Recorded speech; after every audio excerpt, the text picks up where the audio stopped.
the chapter pollination. For that, earlier we have to study the parts of flower. Here the recap of that. Observe the flowering plants in a garden. There is a variety of flowers of different shapes, size, colors, and scents. A flower is an important part of a plant. It blossoms for a few days, dries up, and changes into a fruit. A fruit has seeds in it, which, when mature, gives rise to a new plant. A flower is actually a reproductive part of a plant. Parts of flower. A flower has four parts: the sepals, the petals, the androecium, and the gynoecium. The sepals are in the outermost layer of a flower. They are mostly green in color. The petals are of different shape, size, and color in different flowers. The androecium is the male part of a flower. It is made of stamens. Each stamen has two parts, the filament and the anther. The gynoecium is the female part of a flower. It is also called the pistil. A pistil has three parts. The top of it is called stigma. The long tube is called the style, and the lowermost part, which is broader than the style, is called ovary. A fruit is a part of the plant that has seeds in it. Therefore, the fruits and the vegetables with seeds are actually the fruits of their plants. There are two types of flowers, monosexual and bisexual. Monosexual flowers are having only one type of reproductive organ in them, and bisexual flowers have both stamen as well as pistil.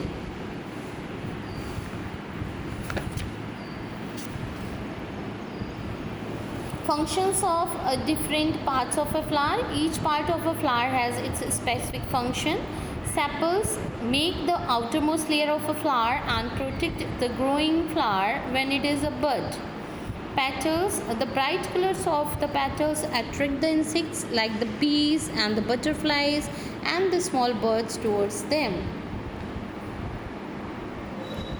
Androecium, the anther on each filament carries a yellow powder. This yellow powder is of pollens. Each pollen grain carries a male cell in it. Gynoecium, the stigma is sticky because of the presence of nectar, which is the food of some insects and the birds. The ovary carries ovules or the female cells in it. Not at all the flowers contain all the four parts of it. Some flowers contain sepals, petals, either androecium or gynoecium. They are called unisexual flowers or monosexual flowers. Those which contain androecium are the male flowers, and those with the gynoecium are the female flowers. Plants of the pumpkin, muskmelon, melon, cucumber, papaya, and coconut contain unisex flowers, and that's why they are example of monosexual flowers.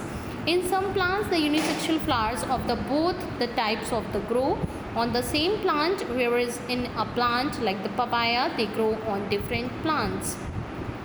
Bisexual flowers have androecium as well as gynoecium. Some example of the plants with the bisexual flowers are China rose, tomato, brinjal, sunflower, daffodil, and lily.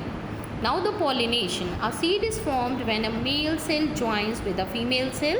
It means a pollen grain from an anther has to be transferred to the stigma or a pistil for the production of a seed.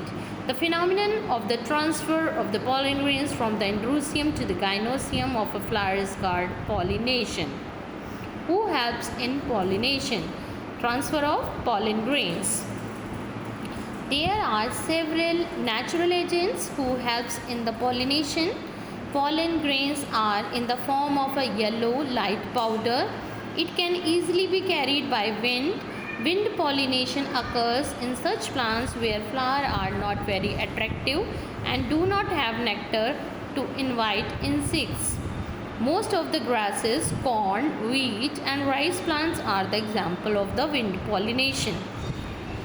The bright colors of the flower, their scent, and the nectar attract many insects like the bees, pollen wasps, butterflies, ants, and moths.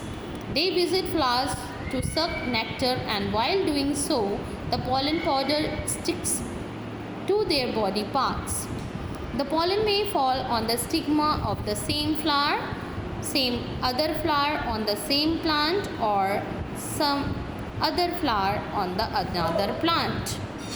Some birds like the hummingbird, red-tailed comet visit flowers for their nectar. Water is also an agent of pollination. In some of the water plants, pollen floats and reach the gynosium with the current of water. Most of the water weeds are pollinated by water. Types of pollination. The pollination is of two types. Let us understand them: self-pollination and cross-pollination. Self-pollination, when a pollen grain from the anther is transferred to the stigma of the same flower or another flower on the same plant, it is called self-pollination. Self-pollination can occur without an agent also. Pollen grains keep falling from the anther and fall on the stigma of the same flower. Now the next is the cross-pollination. In this type of pollination, the pollen grains from one flower are transferred to the stigma of a flower on the another plant of the same kind. A pollinating agent is very important for the unisexual flowers. In such flowers, pollen can be transferred only by the cross-pollination. However, cross-pollination can occur in bisexual flowers also. For example, China rose or rose. A flower is the reproductive part of a plant. A flower has four parts: the sepals, petals, androecium, and gynosium. Flowers grow into fruit. The phenomenon by which pollen grains are transferred to the stigma of a flower is called pollination. There are two types of pollination: self-pollination and cross-pollination. For example, self-pollination on the same flower or on the another flower of the same plant.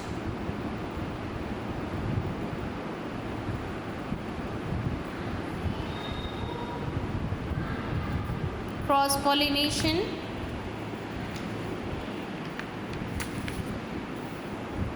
In this type of pollination, the pollen grains from one flower are transferred to the stigma of a flower on another plant of the same kind.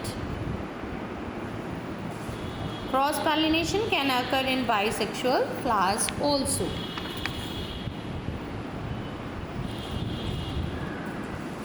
Wind, water, insects, and small animals are the agents of pollination. Pollination is the transfer of pollen grains.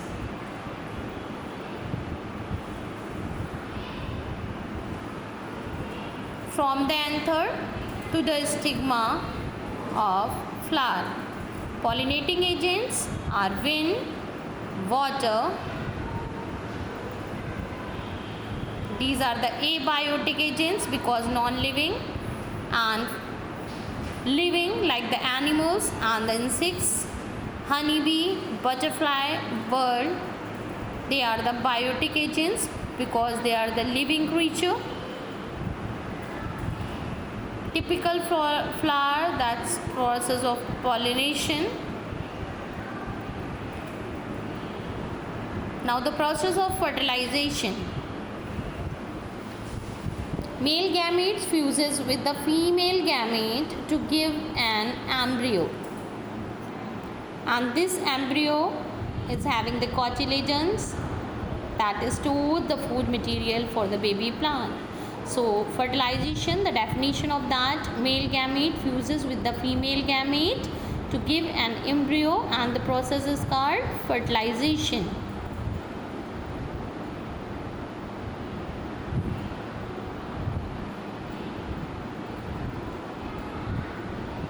How the seed get formed? When the pollen grains they reaches to the ovary of the flower or the gynosium, it's going through the pollen tube and ultimately reaches to the ovary. Single celled structure zygote is formed.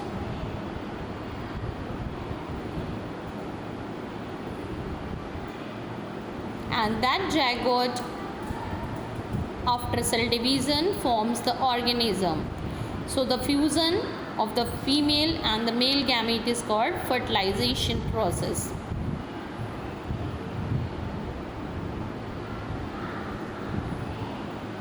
After fertilization, zygote is formed and that get converted into the new plant body. And ovules, what they form the seed, and the mature ovary get converted to the fruit.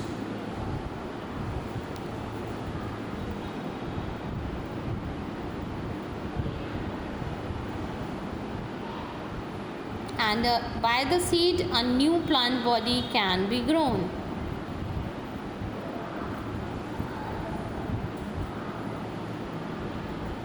That's the life cycle of a flowering plant. By the seed the new plant can be grown. From that plant the new flower blossoms, and ultimately after fertilization again the ovules get converted to the seeds.